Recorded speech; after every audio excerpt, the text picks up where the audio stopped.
Em João capítulo 20, versículo 22, depois de sua ressurreição, Jesus aparece aos discípulos que estavam trancafiados e com medos. Ele diz: Pai seja convosco, e sopra sobre os discípulos o Espírito Santo. Ora, o que isso significa? Teriam os discípulos recebido o Espírito Santo ali? Se isso é verdade, o que aconteceu em Atos capítulo 2, quando o Espírito Santo desce?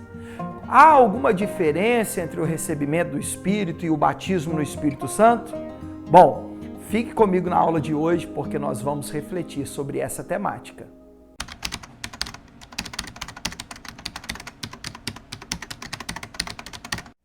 Meus irmãos, a paz do Senhor, eu sou o pastor Felipe Stort.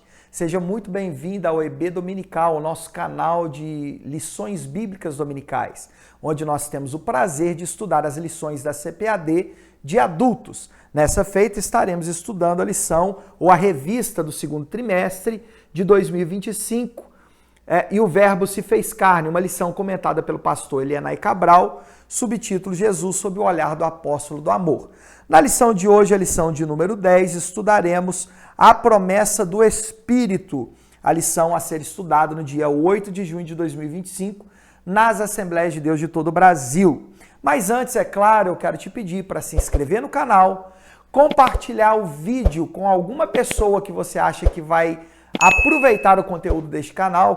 Compartilha lá nos seus grupos de amigos do WhatsApp, no seu grupo de escola dominical na sua igreja, apresenta aos irmãos da sua igreja, mostre esse vídeo, porque nos ajudará bastante esse canal ser divulgado e mais pessoas serem abençoadas, tá bom? Também, ative os sinos da notificação para que você não perca nada que for lançado aqui. Aliás, toda quinta-feira o nosso projeto é de lançar, toda quinta-feira às 19 horas, um vídeo novo comentando a próxima lição da Escola Bíblica Dominical, tá bom? Então curta, compartilha, comenta, deixa aí sua opinião. Se você ficou com alguma dúvida, eu tenho o prazer de te ajudar, tá bom? Também dá-nos sugestões aí que vai ser proveitosas para o nosso conteúdo. Vamos então à lição de hoje, a lição de número 10, a promessa do Espírito. E sem perda de tempo, vamos para a nossa introdução. Na lição de hoje, estudaremos o envio do Espírito Santo, tanto como instrumento regenerador, como capacitador para o testemunho de Cristo. Assim, não focaremos apenas no texto joanino, como temos feito ao longo deste trimestre, mas também, como apoio, veremos o derramamento do fogo divino em Atos, capítulo de número 2.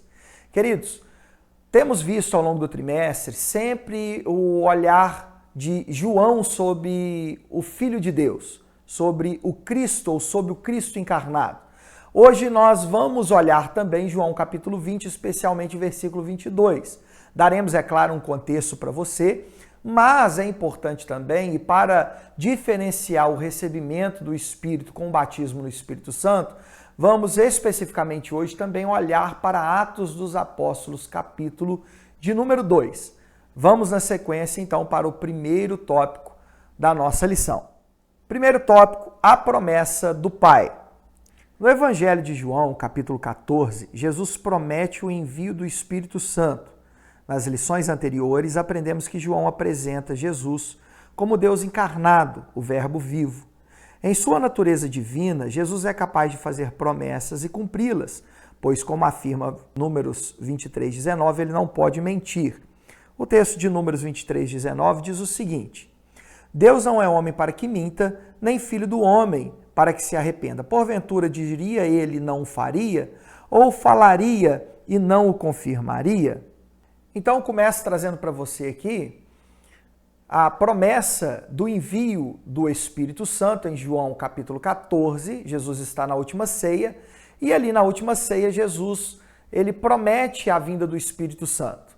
E como Deus, e João faz questão de registrar Jesus como Deus, ele é aquele que estava no princípio com Deus, o Verbo encarnado, que estava com Deus e era Deus. João, então, vai apresentar essas promessas. E Jesus, sendo Deus, ele não mente, porque a sua palavra diz que Deus não é homem para que minta, nem filho do homem que se arrependa. Nesse contexto, Jesus promete enviar o outro Consolador, resultado da obra de salvação que ele anunciou. Segundo as Escrituras, o papel do Espírito Santo é convencer o ser humano do pecado, da justiça e do juízo, como descrito em João 16:8. Veja, portanto, Jesus então apresenta esse outro Consolador, que é o Espírito Santo. Nós vamos atentar para esses termos daqui a pouco, mas apresenta ele não apenas como Consolador ou como outro da mesma espécie, mas Jesus também apresenta ele como aquele que convence o mundo. Diz o texto que ele convence o mundo do pecado, da justiça e do juízo. Vemos nessas palavras a tríplice ação do Espírito Santo. Em primeiro lugar, ele convencerá o mundo do pecado. Veja, ele não convence simplesmente a igreja, mas o Espírito Santo ele convence especialmente o mundo, porque o mundo está sem salvação. Então, em primeiro lugar, diz o texto, ele convencerá o mundo do pecado, porque não creem em mim. O maior pecado da humanidade é falta de fé, é não crer naquele que Deus enviou. Esse foi o pecado dos judeus do primeiro século. O Espírito Santo convencerá o mundo disso. Então veja, maior pecado. A Bíblia fala sobre um pecado que não tem perdão, a blasfêmia contra o Espírito Santo, que no contexto deixa claro que é a rejeição deliberada pela obra do Espírito Santo. Portanto, a falta de fé, essa rejeição, é um pecado imperdoável, porque se a pessoa não se arrepende dos seus pecados e rejeita a obra do Espírito, logo ela está condenada ao inferno. É o maior pecado que se pode haver na face da terra. Em segundo lugar, o Espírito convencerá o mundo da justiça. Versículo 8, porque vou para o Pai e não me verei mais. Versículo 10. Ao morrer na cruz, de forma substitutiva, Deus cumpriu a sua justiça em Cristo. O que significa morrer de forma substitutiva? Significa que na cruz do Calvário, Jesus assume o meu lugar.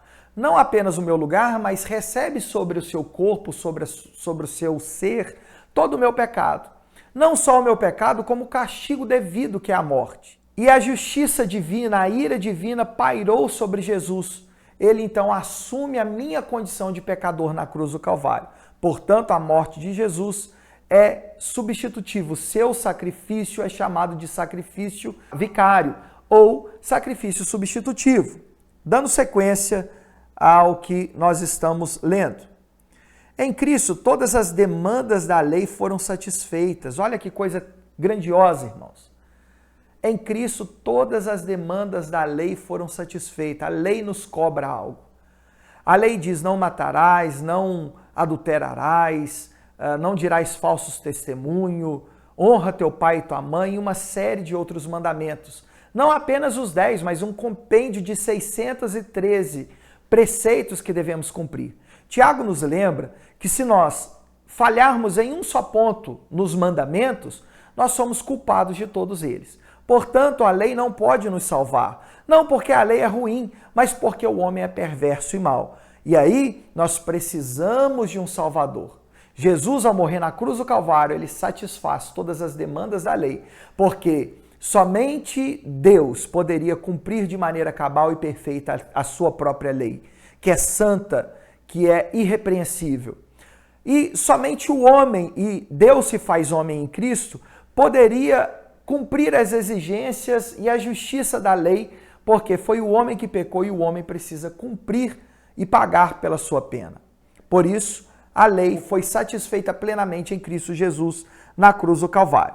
Terceiro lugar, o papel do Espírito Santo será convencer o mundo do juízo. Versículo 8, porque o príncipe deste mundo já está julgado. Percebe então que o que nós estamos trazendo aqui são sequências aí do texto de João. A gente fala sobre o convencimento do Espírito Santo do pecado, da justiça e do juízo. A gente começa ali no versículo 8 e a gente tem as respostas do que isso significa pelo próprio texto de Jesus. Quando o texto diz que ele convencerá o mundo do juízo, o próprio texto já explica, porque o príncipe deste mundo já está julgado. Portanto, continuando a leitura, Satanás está legalmente derrotado, porque Cristo triunfou sobre ele na cruz do Calvário. Então, Satanás é alvo do juízo de Deus. Não só ele, mas como todos os ímpios que se rebelam contra Deus. Porque lá em Apocalipse é dito que tanto Satanás quanto o inferno e os ímpios serão lançados no lago de fogo, preparado certamente para Satanás e os seus anjos, ou seus demônios caídos ali.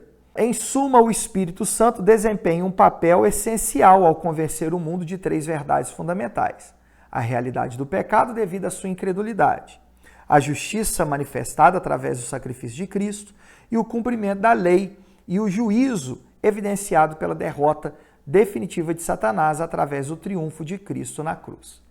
Subtópico 2, o Consolador. Vamos agora analisar o que significa essa palavra Consolador. Além do que, vamos analisar também o significado do termo grego outros, ou allos no grego. O Espírito Santo é chamado por Jesus de o Consolador.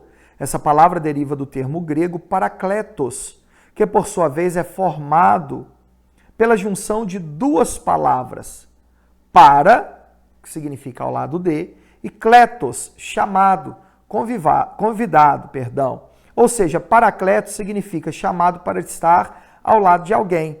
O termo era usado em um tribunal jurídico para ajudador no tribunal ou advogado. Assim, Cristo está se referindo ao Espírito Santo como aquele que ficará para sempre com os discípulos, tanto como intercessor, como encorajador. Então veja, a palavra para espírito no grego, aí vos darei outro consolador, é parakletos. Jesus promete enviar o parakletos, uma palavra grega formada por outras 2, para, ao lado de, e kletos, convidado, chamado, ou seja, alguém chamado para estar ao lado de outra pessoa. Portanto, é um termo utilizado nos tribunais para falar do advogado. O Espírito é uma espécie de advogado, um consolador que está conosco em todos os momentos de nossa vida. Ele é o consolador, ele é o nosso ajudador.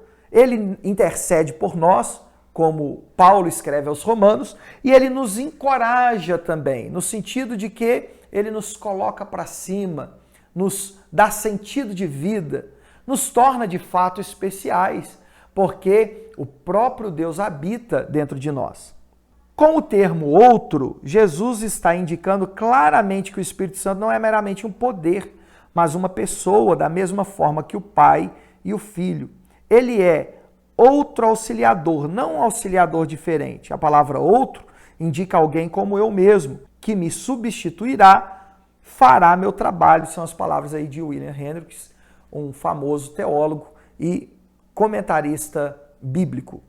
Portanto, o Espírito Santo destaca-se aqui nesse subtópico 2, não apenas o fato dele ser o paráclito ou paracleto, no sentido de que ele é aquele que ajuda, que consola e que encoraja, que está sempre ao nosso lado, mas também é o outro paráclito, no sentido de que o Espírito Santo é uma pessoa, é alguém. Não, nós não servimos um Deus impessoal, mas um Deus que se importa conosco. Por isso, nós vamos para o subtópico 3, que diz, não vos deixarei órfãos. Nesse primeiro tópico, observamos a promessa de Jesus quanto ao envio do Espírito Santo. Até agora, vimos que ele é, primeiro, o convencedor do mundo em relação ao pecado, à justiça e ao juízo. E que, em segundo lugar, ele é o nosso ajudador, o advogado que permanece ao nosso lado nos momentos mais difíceis.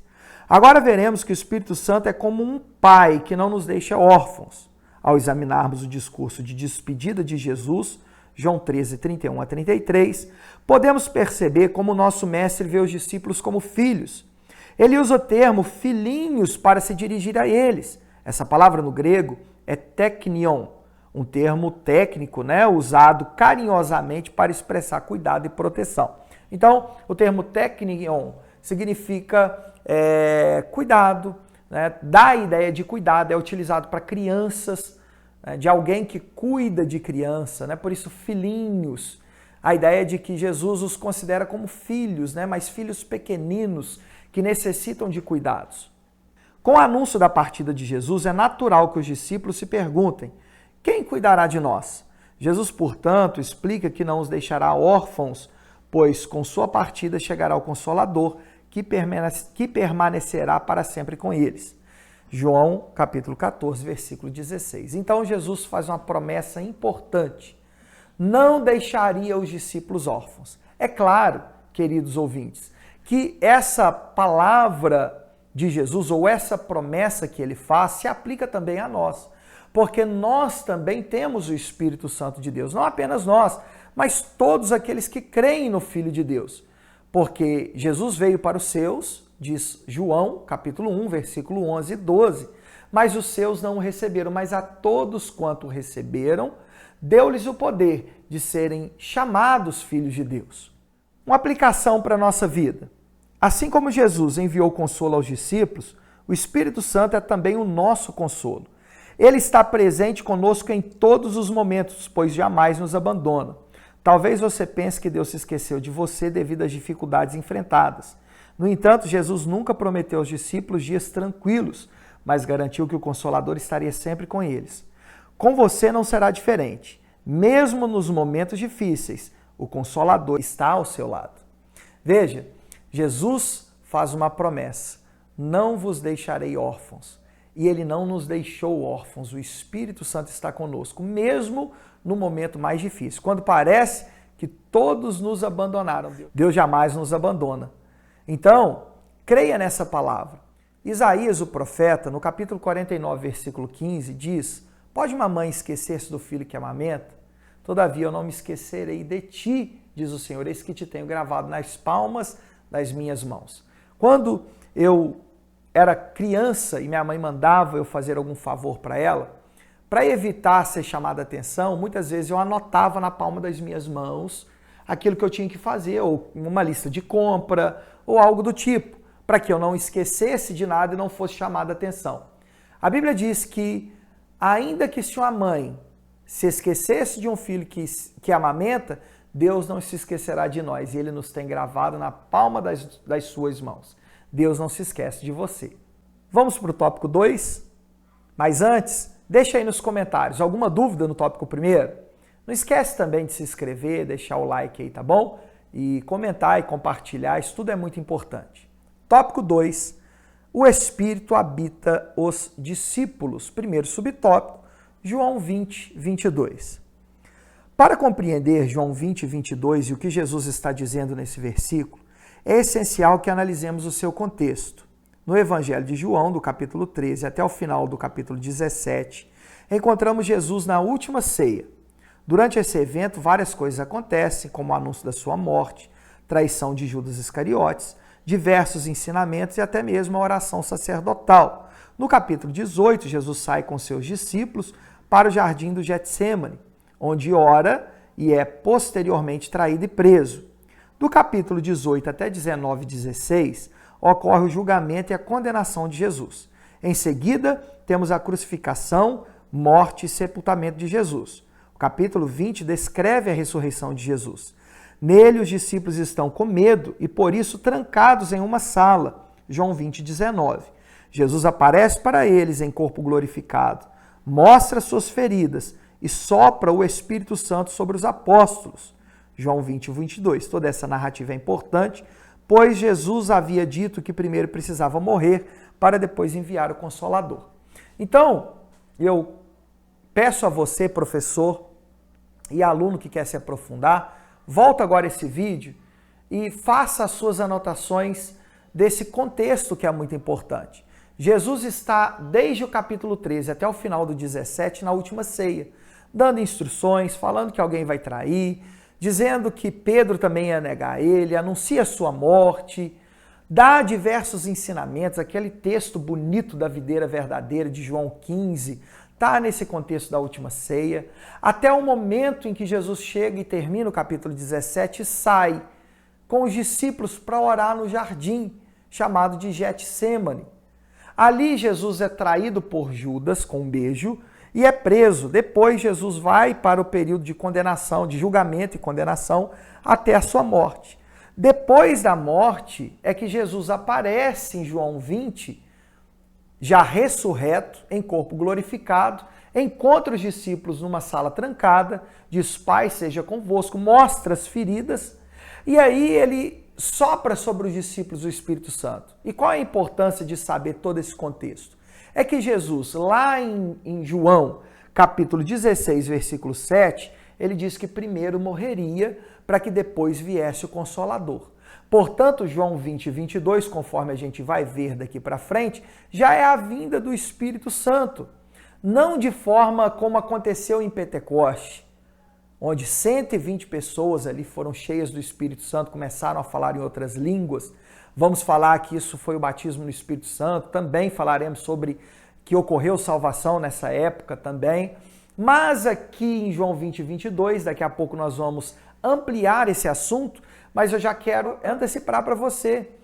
Jesus estava soprando o Espírito Santo, o Espírito de vida sobre os seus discípulos. Portanto, ali já é uma nova vida, já é o recebimento salvífico na obra regeneradora que só o Espírito Santo pode fazer. Vamos para o subtópico 2. O sentido de assoprou sobre eles o Espírito. E aqui eu comento também o subtópico 3. Eu juntei aqui, concatenei tudo como se fosse um tópico só. Subtópico 3, um episódio anterior ao Pentecostes. Prossigo a leitura do texto. Como explica o comentarista dessa lição, o capítulo 20 do Evangelho de João contém um versículo que gera diversas interpretações teológicas divergentes, que é João 20, 22, né? Especialmente quando Jesus apresenta seus discípulos e sopra sobre eles o Espírito Santo. O que isso significa? Vamos ver quais são as mais variadas interpretações. Primeiro, interpretação literal plena. Segundo essa interpretação, Jesus concede naquele exato momento o Espírito Santo de modo pleno aos discípulos. Então, quem crer nessa interpretação, diz ali, desceu a plenitude do Espírito Santo. Os discípulos realmente receberam o Espírito ali e não lá em Atos dos Apóstolos, capítulo 2. Uma segunda interpretação, a interpretação simbólica. Jesus faz um ato simbólico, soprar, respirar, para indicar profeticamente o que aconteceria plenamente depois em Atos 2. É uma posição comum entre os cessacionistas. Cessacionistas são aqueles irmãos que não creem na atualidade dos dons. Algumas batistas tradicionais, algumas igrejas presbiterianas, ou normalmente as presbiterianas são cessacionistas, e outras igrejas, especialmente igrejas que são mais históricas, tradicionais. A Assembleia de Deus também é uma igreja histórica, né? Mas eu estou falando de igrejas tradicionais mais antigas. Elas geralmente entendem que aqui há um ato simbólico, profético, de algo que aconteceria em Atos dos Apóstolos, capítulo 2. Não é a nossa posição, conforme vai ser dito daqui a pouco. Terceira interpretação, interpretação sacramental. João 20, 22 seria tipologicamente relacionado ao sacramento da ordenação apostólica ou à instituição do perdão dos pecados, formando base para práticas sacramentais como confessionário na tradição católica. Como o próprio texto nosso deixa bem claro, é muito comum esse posicionamento no catolicismo, especialmente catolicismo romano. Isso porque eles entendem que ali foi instituído os apóstolos e, portanto, ali tem uma base para a confissão de pecados, porque o versículo 19 vai falar que tudo que eles perdoarem, ele seria perdoado no céu e etc. Você pode ler melhor esse contexto em casa, estou apenas falando aqui de cabeça. Então, eles entendem ali que ele tem uma instituição apostólica e aí encontram ali base para a confissão de pecados aos padres que teriam poderes para perdoar pecados. Inclusive, foi um dos motivos pelo qual Martinho Lutero acaba tentando reformar a Igreja Católica e acaba acontecendo o cisma, a ruptura, porque entendia-se que o Papa tinha poder de perdoar pecados, mas ele só ia fazer isso para aqueles que ofertassem para a Capela de São Pedro. E aí, por conta dessa indulgência, né, de poder perdoar pecado, mas só fazer através de dinheiro, Martinho Lutero afixa na porta do castelo de Wittenberg, no dia 31 de outubro de 1517, as suas 95 teses. Continuando. Quarta interpretação, interpretação narrativa composta ou redacional. Alguns estudiosos críticos sustentam que João 20 e 22 e Atos 2 são tradições independentes, não necessariamente harmonizáveis, refletindo linhas diferentes na teologia da recepção do Espírito na igreja primitiva E esse é um pensamento comum dos teólogos liberais. Teólogo liberal, para quem não sabe, é aquele que ele não é ortodoxo, ele não crê na inerrância da Bíblia, ele encontra ali que existem textos que são humanos, textos que são divinos, mas que não dá para acreditar em tudo, tentam dizer que os milagres não foram reais, que há muita alegoria naqueles fatos, Deus estava querendo ensinar algumas coisas aos discípulos e, portanto, não era um milagre, mas sim um ensinamento e coisas do tipo, né? Claramente não é a nossa posição também. A gente entende que há uma conexão entre o recebimento do Espírito ali em João 20, 22 e o derramado do Espírito em Atos 2. Quinta e última interpretação, a nossa interpretação pentecostal. A forma que nós entendemos ser a interpretação bíblica. É chamada de interpretação em duas fases, uma concessão inicial e depois a concessão plena. O que ocorre em João 20 e 22 é uma concessão real, porém inicial. Veja, é diferente de uma concessão simbólica, como os cessacionistas alegam ser, né? Ah, não, é só um ato profético, um simbolismo ali do que ia acontecer em Atos capítulo 2. Nós, porém, entendemos que ali aconteceu algo real e não apenas simbólico. O que ocorre em João 20 e 22 é uma concessão real, porém inicial, privada, porque acontece apenas com os 11 ali, tendo em vista que Judas não estava mais ali, né? E preparatória do Espírito, enquanto Atos 2 acontece o derramamento pleno, público e capacitador do Espírito Santo para a missão mundial. Essa é a nossa visão pentecostal. Por que cremos na última possibilidade? Isso é, de que a interpretação mais fiel ao texto sagrado, essa interpretação em duas fases, onde acontece de maneira privativa o recebimento do Espírito Santo, mas o revestimento de poder, o batismo no Espírito Santo vai acontecer em Atos 2. Por que nós cremos assim? A resposta foi dada de maneira bem clara pelo comentarista da nossa lição ao citar o pensamento de Donald Stamps, autor da Bíblia de Estudo Pentecostal.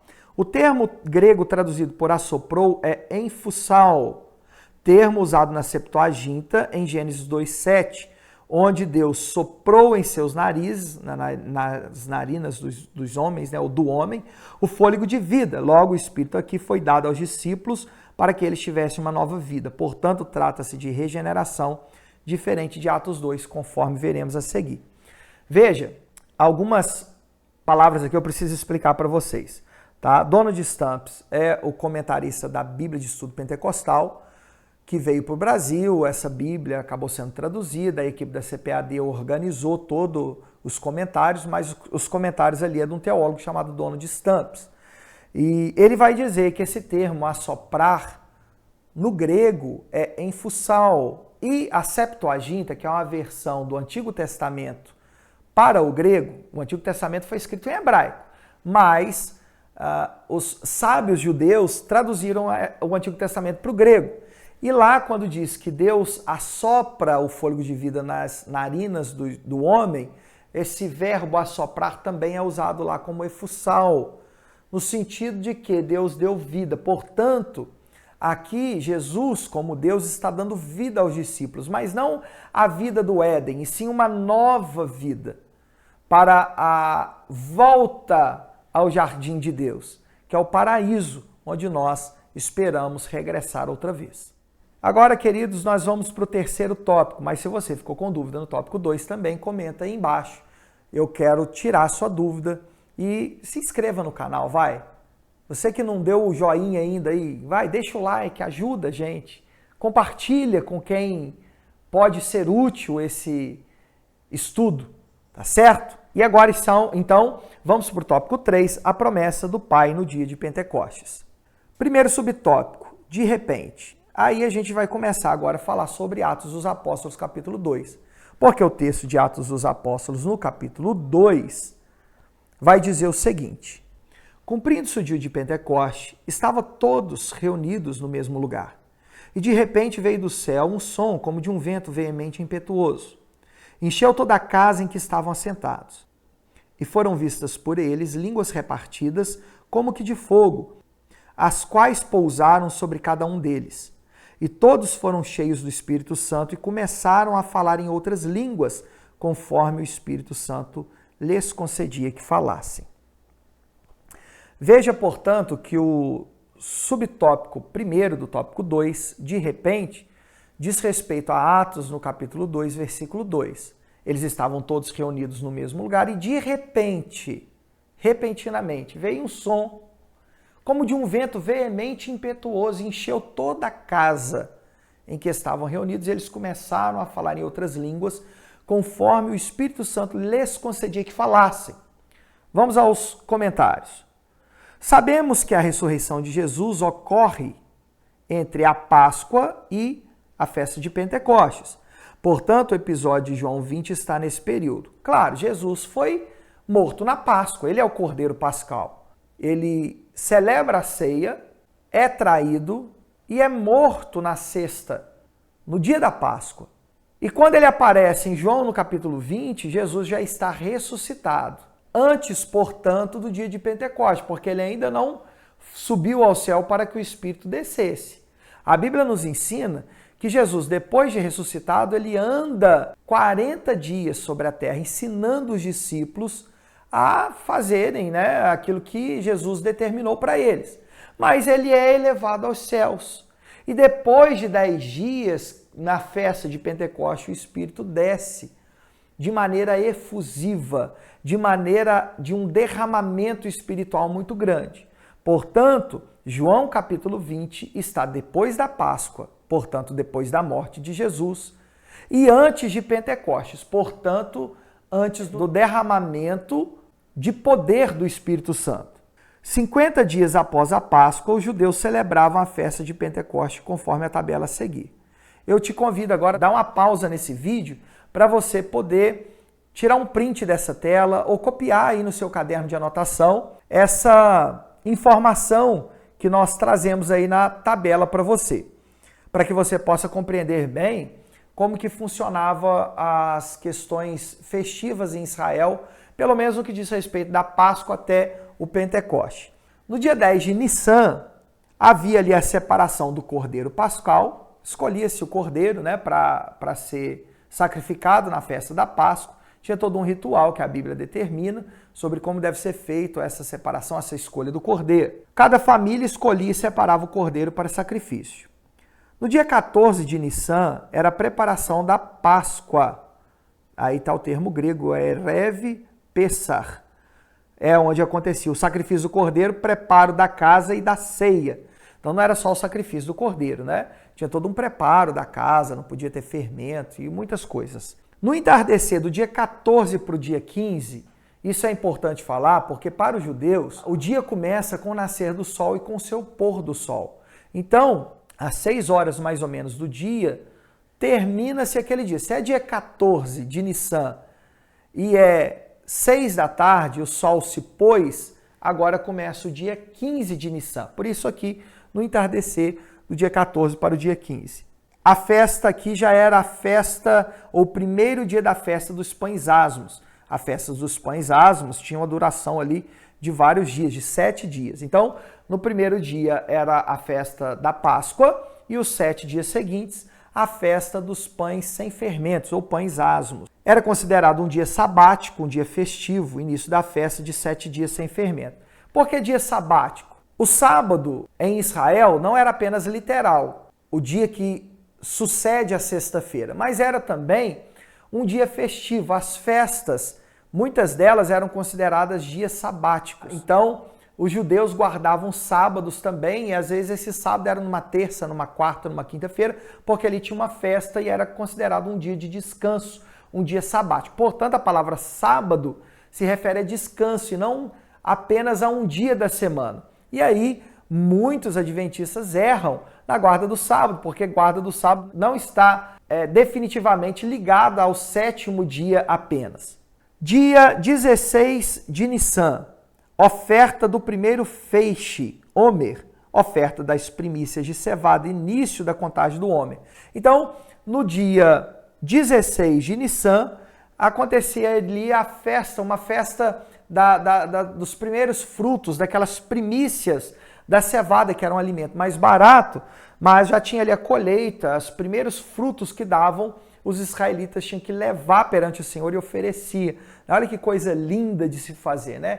A oferta das primícias. Muitas vezes a gente oferta a Deus aquilo que está sobrando, aquilo que nós rejeitamos. Mas os judeus tinham por princípio ofertar as suas primícias, as primeiras coisas. No dia 16 ao dia 21 era a continuação da festa, né? Período em que o fermento era proibido e a cevada era consumida. No dia 21 de Nissan era o último dia da festa dos pães asmos, dia solene, festivo, término da festa. Dia 22 de Nissan a 5 de Sivan, que já é o mês seguinte, a contagem do Homer acontecia ali, né? Era o ritual de contar 49 dias desde as primícias até Pentecostes. Então, a festa de Pentecostes ela acontecia no 50º dia depois da Páscoa. Depois da Páscoa iniciava-se a contagem, embora nem todo judeu conta da mesma maneira. E aí, no dia 6 de Sivan, por isso que está aí aproximadamente, porque há uma disputa entre os judeus sobre a maneira certa de contar, mas aproximadamente no dia 6 de Sivan era a festa de Pentecostes, chamada de Shavuot, ou Shavuot, a festa de Pentecostes dos judeus, 50 dias após o feixe de primícias. Era a festa das primícias do trigo e recebimento da Torá. Então, o Pentecostes era uma festa de colheita também. Lá no dia 16 de Nissan, que era o segundo dia da festa de pães asmos, ofertava as primícias da cevada. Já no dia 6 de Sivan, festa de Pentecostes, ofertava as primícias do trigo. Já é um alimento melhor e mais caro do que a cevada. Quando observamos a narrativa de Atos dos Apóstolos, vemos os discípulos sendo instruídos por Jesus a esperarem a promessa do Pai, que tratava-se do recebimento de poder. Atos dos Apóstolos, capítulo 1, versículo 4 ao versículo 5. Eu passo a ler aqui para você esse texto. E estando com eles, determinou-lhes que não se ausentassem de Jerusalém, mas que esperassem a promessa do Pai, que, disse ele, de mim ouviste. Porque, na verdade, João batizou com água, mas vós sereis batizados com o Espírito Santo, não muito depois desses dias. Veja, portanto, irmãos, que o recebimento do Espírito Santo, o batismo com fogo que João prometeu lá em Mateus capítulo 3, versículo 11, se cumpre no Pentecoste, onde Jesus está dizendo, olha, fiquem em Jerusalém para que vocês recebam a promessa do Pai que vocês ouviram de mim. Porque João batizou com água, mas eu vos batizarei com o Espírito Santo. E esse batizar com o Espírito Santo acontece em Atos dos Apóstolos, no capítulo de número 2. Assim, cerca de 120 irmãos e irmãs se reuniram em um cenáculo a fim de orar e buscar o batismo no Espírito Santo. Foi quando, de repente, a promessa de Deus desceu. Veja, de repente, nós não sabemos quando. Até a aplicação nossa diz mais ou menos nesse sentido, observe. Não sabemos quando a promessa de Deus chegará, cabe a nós aguardar confiantemente em oração, afinal, de repente de Deus pode ser agora mesmo. Então, esse de repente pode ser o batismo com o Espírito Santo ou pode ser outra coisa que você precisa, porque Deus, Ele pode nos abençoar e Ele quer nos abençoar. Então, você precisa estar confiante nas suas promessas. Aquilo que Ele prometeu vai acontecer. Mas você precisa buscar essa promessa de Jesus, do recebimento do Espírito Santo, ela é condicionada para os discípulos a ficar em Jerusalém, a buscar em oração. Da mesma maneira, nós estamos condicionados a buscar os dons espirituais. Portanto, Atos dos Apóstolos diz respeito a dom do Espírito Santo, diz respeito ao batismo do Espírito Santo, que tem como característica a evidência de falar em outras línguas, conforme se passa a ver a seguir. Subtópico 2, e todos foram cheios do Espírito Santo. A narrativa de Atos dos Apóstolos prossegue e somos informados de que todos aqueles irmãos no cenáculo foram cheios do Espírito Santo e passaram a falar em outras línguas. Fica evidente nos tratados lucanos, ou seja, tratado de Lucas e Atos dos Apóstolos, que este evangelista tem o intuito de evidenciar a obra do Espírito Santo na vida dos crentes, capacitando-os a testemunhar de Cristo. Por essa razão, é comum nos círculos pentecostais a associação da expressão ser cheio do Espírito com batismo no Espírito Santo. Veja a tabela a seguir. Então, queridos, escute o que eu tenho a dizer para vocês. A expressão ser cheio no Espírito Santo, ou ser cheio do Espírito Santo, Lucas trata ela muitas vezes como sinônimo de ser batizado com o Espírito Santo. Mas ser cheio do Espírito Santo, na Bíblia, nem sempre significa ser batizado com o Espírito Santo. Ser cheio do Espírito Santo pode indicar uma maturidade espiritual ou fruto do Espírito Santo. Aquele que é cheio também frutifica e principalmente frutifica, tá certo? Mas na teologia lucana e Lucas, conforme a gente vai ver na tabela que eu já vou mostrar para vocês, Lucas ele tem um intuito de mostrar, ou de ser o teólogo do Espírito, de mostrar que o Espírito, quando o crente é batizado pelo Espírito Santo, ele começa a falar em outras línguas, a profetizar muitas vezes, a pregar de Jesus, a testemunhar do Evangelho. Aliás, essa é a principal característica que Lucas dá ao batismo no Espírito Santo, a capacitação para testemunhar de Cristo. Veja a tabela a seguir sobre ser cheio do Espírito Santo e a ligação que Lucas faz com o recebimento do batismo no Espírito Santo. Atos capítulo 2, versículo 4. Nós temos ali 120 discípulos no dia de Pentecostes. O texto diz que todos foram cheios do Espírito Santo e temos aí um sinônimo direto de batismo no Espírito Santo. É a primeira experiência coletiva inicial, evidência línguas. Ali eles falaram em línguas, então está claro ali, eles foram cheios e falaram em línguas. Atos dos Apóstolos capítulo 2, versículo 4. E todos foram cheios do Espírito Santo e começaram a falar em outras línguas, conforme o Espírito Santo lhes concedia que falasse. Atos 4, 8. Pedro é o personagem aí. Pedro cheio do Espírito Santo é a expressão utilizada quando Pedro está ali preso no Sinédrio, né, para ser julgado pelo benefício feito àquele homem na porta do templo. Ele e João curaram o homem e eles acabaram sendo presos por conta disso. O texto diz que Pedro, cheio do Espírito Santo, ele começa a pregar. Então nós não temos aqui um sinônimo direto, mas nós temos um sinônimo funcional. Ele agiu debaixo do mesmo revestimento, até porque Pedro já era batizado com o Espírito Santo. Então não fazia sentido Lucas dizer novamente que ele estava sendo batizado com o Espírito Santo. Mas ele age na influência do Espírito Santo que já o batizara. Atos 4:31. A igreja reunida após a oração. Depois que Pedro e João foram soltos da prisão, eles foram até a igreja e contaram todo o testemunho daquilo que aconteceu no Sinédrio. A igreja, então, ela começa a orar.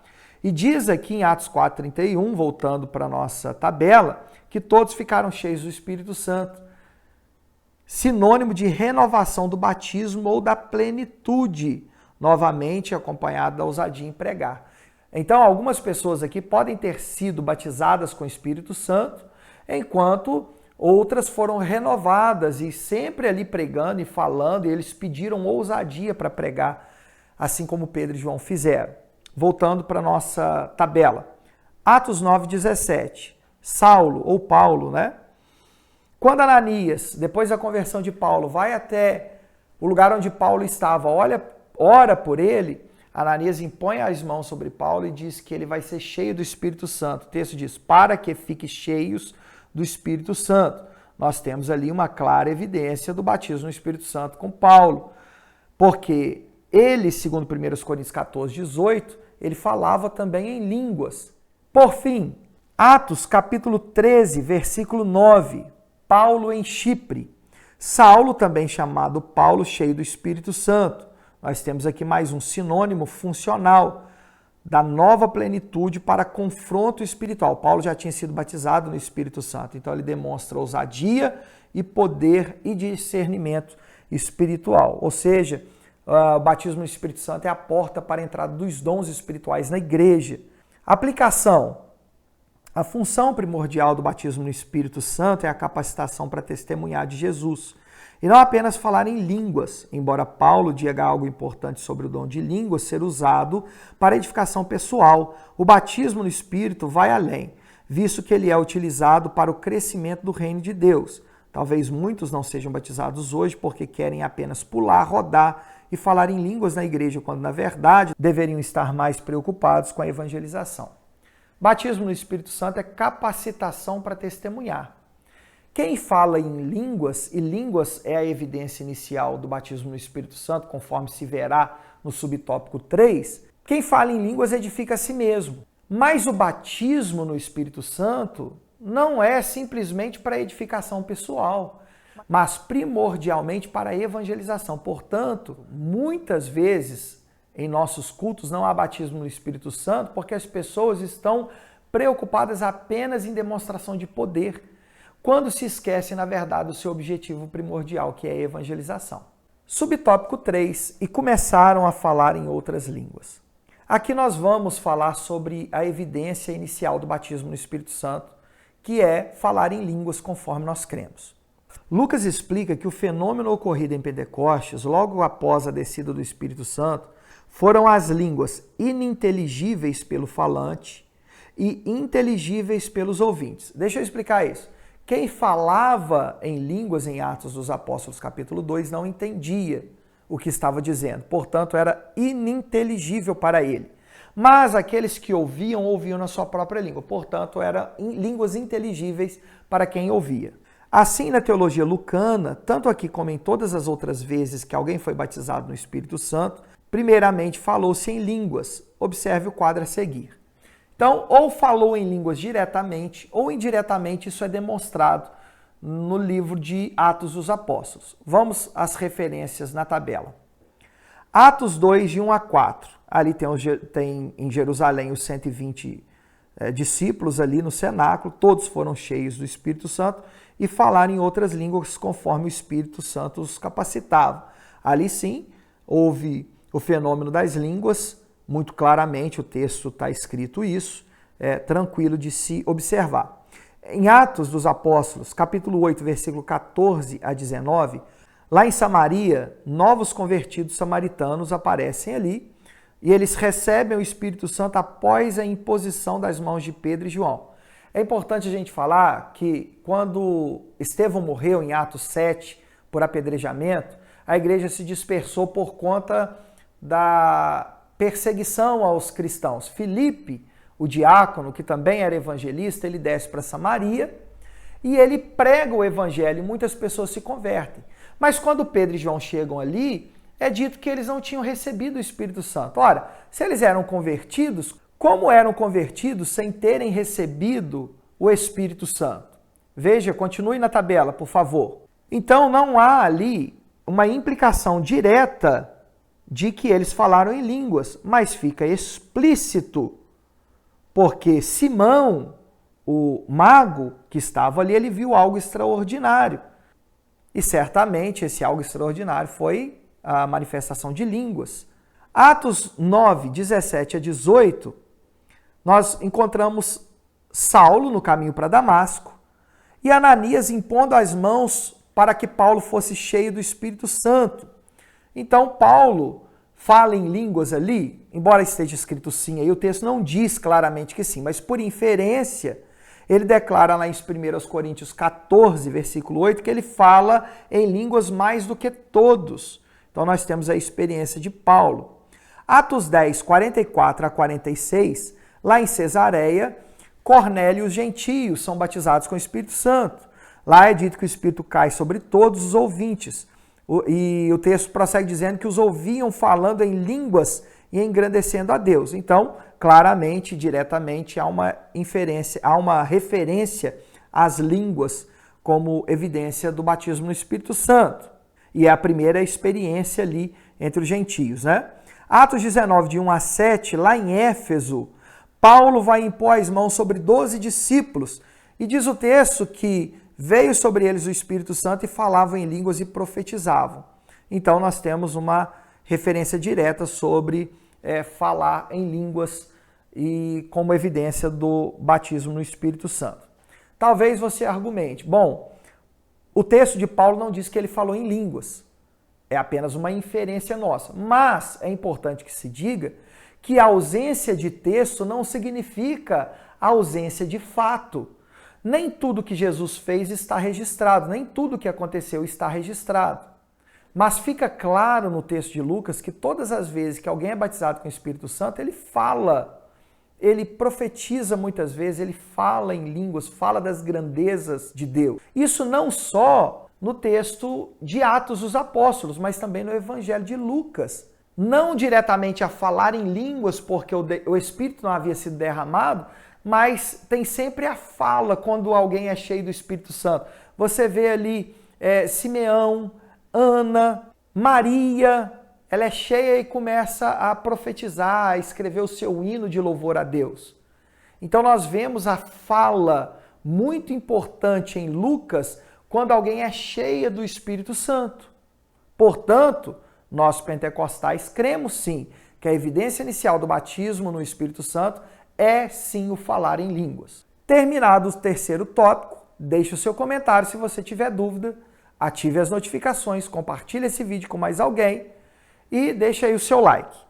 Para a gente finalizar a nossa conversa de hoje, eu passo a ler a conclusão, que agora sim é do comentarista da lição. Eu deixo a conclusão com ele, que diz, abro aspas, a promessa do Pai tem a ver com a regeneração do pecado e com a capacitação do salvo para testemunhar do Senhor Jesus em todos os lugares. Essa promessa perpassa toda a Bíblia, se manifesta completamente em Pentecostes e está presente até hoje para todos os que se arrependerem e crerem no Evangelho. Até a volta do Senhor Jesus, a promessa do Pai pode se manifestar na vida do pecador, regenerando, na vida do salvo, batizando no Espírito Santo. Tá joia? Alguma dúvida, gente? Escreva aí nos comentários, tá bom? Faça as suas anotações e tenha um ótimo dia aí para você, uma boa preparação de aula. A paz do Senhor, fica com Deus, um beijo no seu coração.